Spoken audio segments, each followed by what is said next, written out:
You make a decision and almost immediately you start questioning it. You replay what you said. You wonder if you handled it the right way. You think about maybe what you should have done differently.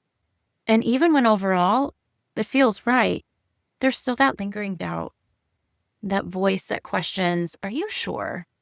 This isn't because you're indecisive or you're incapable of trusting yourself. It's often because your self-trust was disrupted. For many people who grew up in manipulative or emotionally inconsistent environments, your internal experience often wasn't validated. Your feelings were likely questioned, dismissed, minimized, weaponized, or maybe you were told indirectly or directly that what you felt wasn't true, it wasn't accurate, it wasn't real. And over time, that creates a profound internal shift. Instead of learning that you can trust what you feel, you likely learned that you need to revisit what you feel, revisit your decisions. You need to be careful that you might be wrong. And unfortunately, those lessons don't remain in your childhood. They follow you into adulthood. So now, even in situations where, in theory, you can trust yourself, your body somehow defaults to doubt. Not necessarily because you missed a step, but this is what's been practiced over and over again.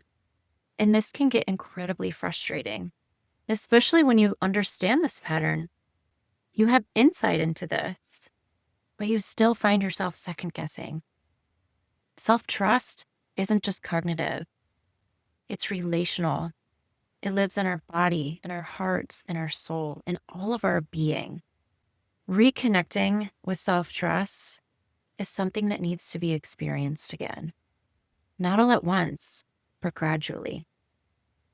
And rebuilding that self-trust doesn't require you to suddenly become completely confident in every decision. It usually starts much smaller. Perhaps you begin by just noticing, when do I most doubt myself? Or pausing before immediately asking someone else their opinion or what they think about something. Or maybe you allow yourself to make a small decision and you sit with it without correcting it or overanalyzing it. Just let it land. And these moments might seem small, but this is how self-trust is rebuilt. Not through perfection, but rather repetition. Through gradually demonstrating to yourself that you can trust yourself, that you are capable of making decisions. Sometimes acknowledging where you're stuck and exploring it and sitting with it in the least judgmental way possible can be really powerful. If it feels supportive, you can find a free guide below that helps you to begin understanding and working with this pattern more directly on an individual and personalized basis. As always, take good care of yourself. You're so worth it.